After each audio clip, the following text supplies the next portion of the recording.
Hey, good afternoon, everybody. It's Mario again from Virtual Window Shop. Before I start, I want to say thank you to everybody that reached out to me. My heart goes out to you guys. Keep on staying strong and continue talking to me.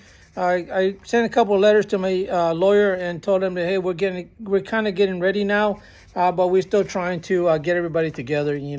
So that brings me to this letter I received yesterday from a attorney saying that I need to cease and desist.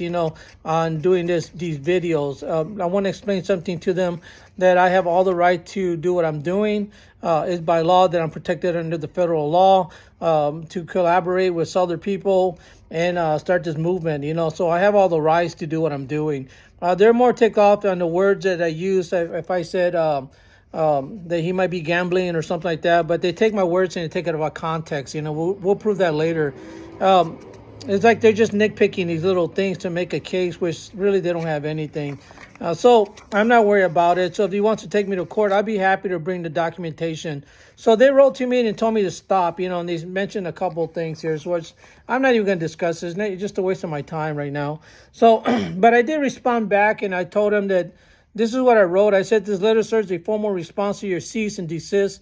And I said, which alleges that my public commentary regarding Abscateer constitute defamation, harassment, and tortious interference. I categorically reject these allegations and assert that my statements are grounded in documented experience, supported by third-party technical evidence, and protected under both federal and state law. That's what I said earlier to you guys. No one has the right to tell you what to say and what not to say. This is a free country. I fought 24 years of my military career to earn that right, And so they'll try these little movements to stop you from talking. Maybe they think it's just me. They said I'm causing all this, but really I'm not. I'm opening up a gateway so we can get together and create this huge lawsuit against this company. So I don't hold back. So let me explain something where I got my information from, where they're calling me, and maybe that I'm not being honest or truthful.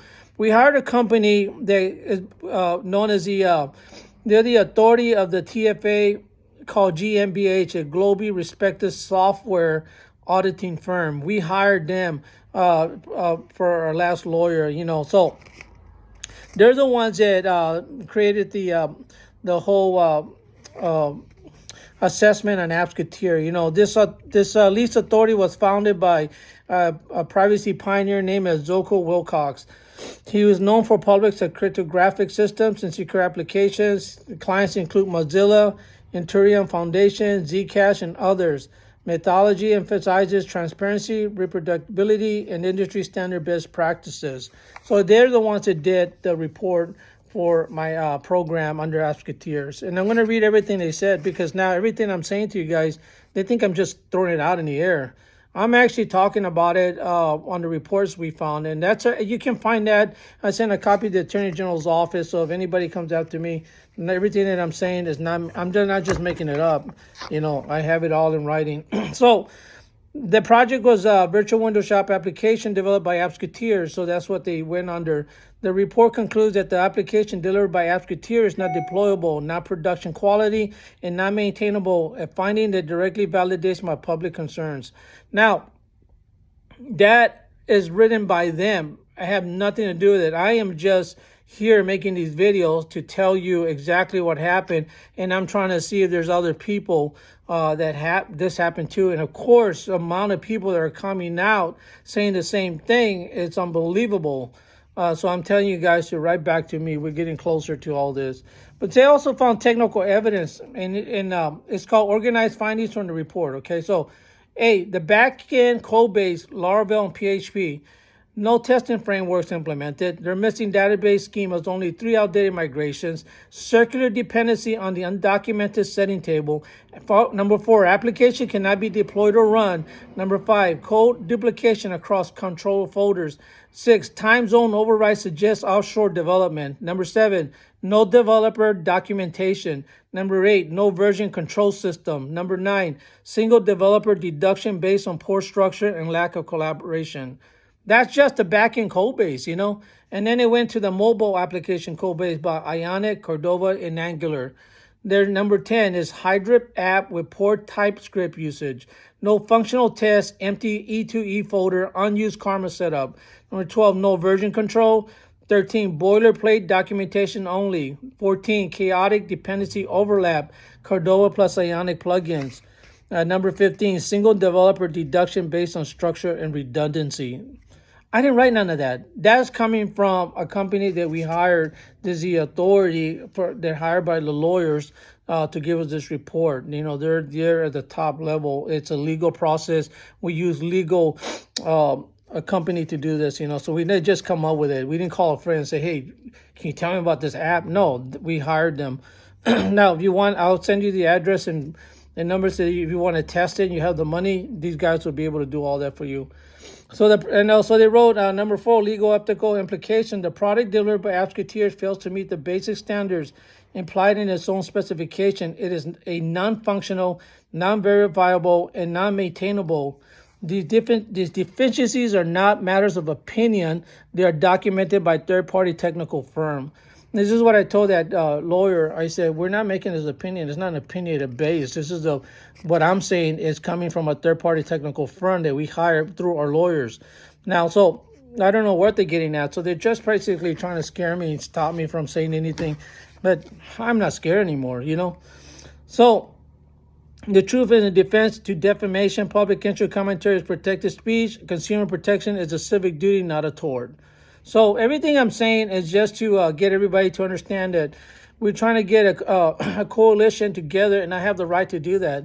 So what we're doing right now is we're getting everybody involved. There's been scam or whatever you want to call it, but it is a scam when you're telling everybody that you're a developer, and then at the end you're bringing these results. These results just automatically tell you that you don't know what you're doing. You're not an app developer. You're taking people's money and saying that you're a developer when you're not. So this alone, all these findings show that this is a type of scam base run by the company. Now pick any word you want. Scam, fraud, deception, well, I don't care. But we're going for scamming because they continue doing it on a repetitive base. And there's so many of you guys are coming out. And thank you so much. We got to stick together, So I just want to, let me give a couple more before I stop. We do the backend code level PHP. Let me go and break it down more. There was no testing on the framework implemented. It violates the basic development standards. Number 2, it was missing database table definitions. Only 3 outdated migration files present from 2014 to 2019. No SQL dump or schema documentation. Number 3, circular dependency on undocumented table. Setting tables reference in app service provider. Line 28 broke down the migration and the startup. Number 4, application cannot be deployed or run. That just really ticked me off because this is not even an app they build. We're going to get there. Both failed due to missing schema. Number 5, code duplication instead of reuse. They took other codes from other places, things they were working on, and they just they copy and paste it, I believe, Identical logic found in authorization, front authorization, and store authorization. The same. It just doesn't do anything, Time zone override suggests offshore development. No developer documentation. No version control system present. It just keeps going on. Single developer deduction. Code structure, lack of modularity, and absence of team. Workflow suggests one inexperienced developer. Only one. So what does that mean? That means that there was only one person working there. So whoever Apsketeers is working is the CEO and that one person working. So of course I'm going after everybody else because they know. And now this lawyer is saying, I don't have the right to say that because I don't know. Well, if you look back at the records, it tells you how many people were working during the time, So we'll bring all that out. Hydra app architecture with poor TypeScript usage. No functional tests implemented.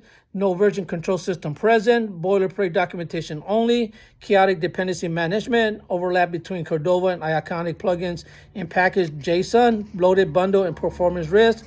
And of course the single developer deduction. So I wrote this at the end, and I want you to listen to this. I had to write it down, and I thought about it because I served for this country for 24 years.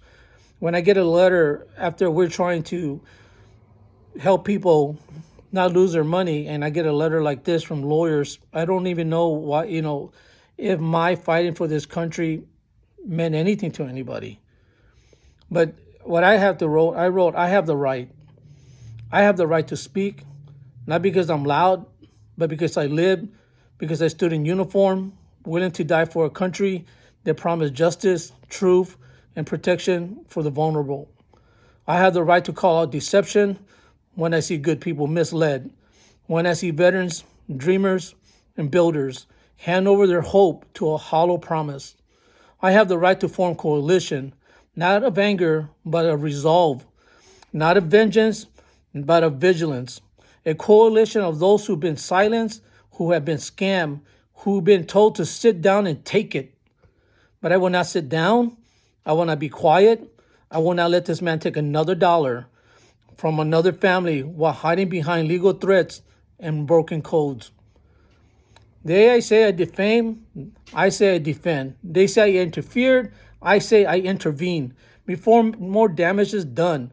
If they take me to court, I will stand not alone, but with every voice that call me, every victim who shared their story, every entrepreneur who believed in something better.